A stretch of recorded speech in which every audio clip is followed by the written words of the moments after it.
Rain fell softly against the glass windows of the Caldwell mansion as Rebecca Hayes, CEO of one of the largest childcare corporations in the country, stared down at the city lights. From her penthouse office, success looked glamorous until you were alone in it. Her company, Little Steps, had built a reputation on helping parents raise confident, happy children. Yet Rebecca had never held a baby in her arms, never rocked a crying child to sleep, never wiped away a tear that wasn't her own. She was respected, powerful, feared even, but loved.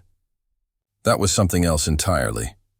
When a scandal hit the media accusing Little Steps of being out of touch with real families, Rebecca made a bold decision, one that no board member could have predicted. She would go undercover.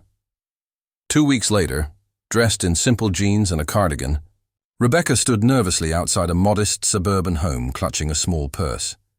A paper sign taped to the mailbox read, "Nanny wanted, single dad, flexible hours." She took a deep breath and rang the bell. The door opened to reveal Ethan Carter, a tired but kind-eyed single father in his mid-30s. His shirt was wrinkled, his hair slightly messy, and a faint streak of baby food painted his shoulder like a badge of honor. "Hi," he said, forcing a polite smile. "You must be Rebecca." "Yes," she replied softly. "Rebecca." "Ray." She hesitated on the last name, choosing something plain. No one would believe the truth anyway. Ethan nodded, motioning her inside. "Sorry about the mess." "It's been a morning." On the couch sat Lily, his 5-year-old daughter, small, pale, with curls that bounced when she giggled. But she wasn't giggling now.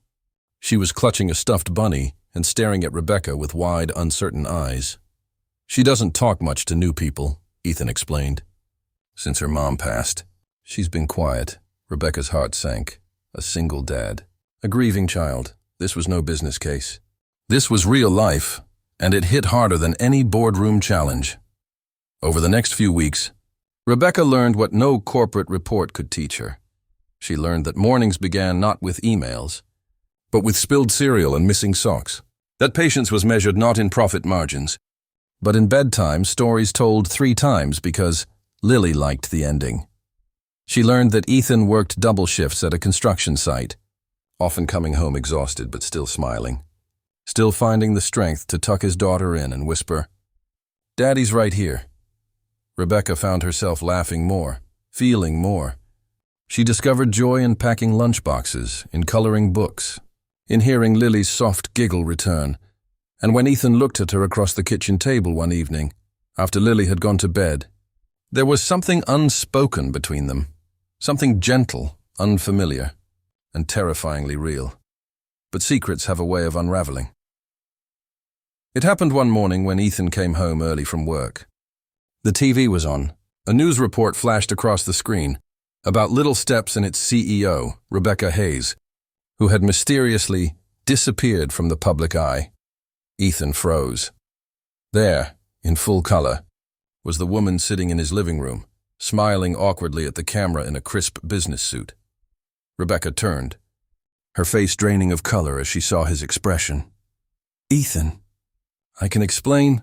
"You lied to me," he said quietly. "All this time?" Tears filled her eyes. "I didn't come here to lie. I came to understand. My company, we help families, but I didn't understand them. Not really. I needed to know what it feels like, to care, to struggle, to love like this." Ethan stared at her, conflicted. "So I was just an experiment?" "My daughter was your research project?" Rebecca shook her head, voice trembling. "No, you and Lily. You became something I never expected. You became home." He looked away. "Maybe for you, but for us? We've lost enough people who walked away." Rebecca left that day, tears blurring her vision as she drove away from the little house with the hand-drawn pictures on the fridge. She returned to her world of polished meetings and perfect smiles, but nothing felt right anymore. She tried to bury herself in work, but every time she passed a playground or heard a child laugh, she thought of Lily's voice the first time she'd spoken to her. "Becca, don't go yet." Those 3 words haunted her. Weeks passed. Then one rainy evening, Rebecca found herself standing outside Ethan's home again. This time not as a nanny, not as a CEO, but as a woman who'd finally learned what truly mattered. The door opened. Ethan looked surprised, tired, but not angry. "I know you don't owe me a chance," she said, voice breaking. "But I wanted to tell you something. I changed the whole company because of you and Lily. We started a new program, free childcare for single parents working double shifts. It's called Lily's Place." Ethan's expression softened. Rebecca smiled faintly. "You taught me that love isn't something you manage. It's something you give, even when it hurts." Lily peeked from behind her father's leg, eyes lighting up when she saw Rebecca. "Becca," she squealed, running forward. Rebecca knelt, catching her in her arms. "Hey, sweetheart." Ethan's voice was quiet. "You didn't have to come back." "I did," Rebecca said, "because I finally understand what home feels like." Months later, Lily's Place became a national success story, offering free after-school care to thousands of single parents across the country. Reporters praised the CEO's vision, but Rebecca always credited one small family for changing everything. Ethan eventually joined Little Steps as a community outreach director, helping other parents find the balance he once struggled with.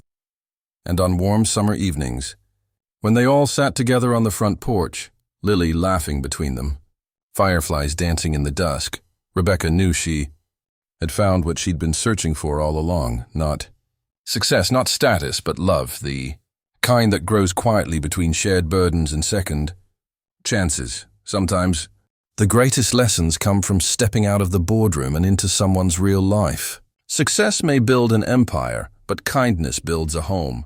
And when love finds you, it doesn't care who you were pretending to be. It just asks you to stay.